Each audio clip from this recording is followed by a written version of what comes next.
Maharashtra superfast news चॅनलमध्ये आपले सहर्ष स्वागत आहे। खास सत्याची धार लेखणीची महाराष्ट्रातील ताज्या आणि वेगवान बातम्या पाहण्यासाठी आपल्या हक्काचे चॅनल शेअर करा, लाईक करा आणि सबस्क्राईब करा। धन्यवाद। श्रीवर्धन परिसरातील 4 गाव गुंडांवर हद्दपारीची कारवाई। गुंडगिरी करणारे अजून काही जण पोलिसांच्या रडारावर।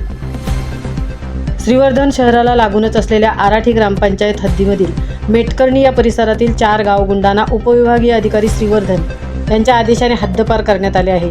यामध्ये अमित निरंजन शिगवण, सोनू संतोष रसाळ व विकास संतोष रसाळ सदर आरोपींवरती दापोली, मंडणगड, गोरेगाव, म्हसळा व श्रीवर्धन या पोलीस ठाण्यांमध्ये चोरीचे गुन्हे, त्याचप्रमाणे गर्दी जमवून पोलीस ठाण्यामध्ये धांगडधिंगा घालणे, सार्वजनिक शांतता बिघडवून कायदा व सुव्यवस्थेचा प्रश्न निर्माण करणे अशा प्रकारचे गुन्हे दाखल आहेत।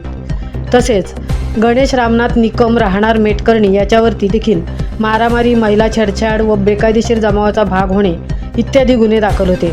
सदर गावगुंडांवर श्रीवर्धन पोलीस ठाण्यामध्ये विविध प्रकारच्या गुन्ह्यांची नोंद असल्यामुळे पोलिसांनी त्यांच्या हद्दपारीसाठी उपविभागीय अधिकारी श्रीवर्धन यांच्याकडे अर्ज केला होता। त्यानुसार उपविभागीय अधिकारी श्रीवर्धन यांच्या आदेशाने वरील 4ही आरोपींना हद्दपार करण्यात आले आहे।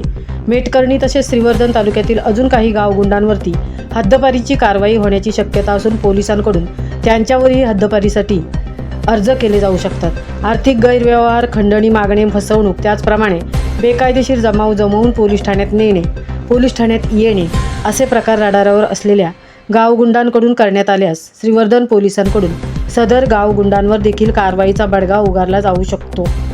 महाराष्ट्र सुपरफास्टसाठी संतोष चौकळ, सहतृप्ती होईल, श्रीवर्धन।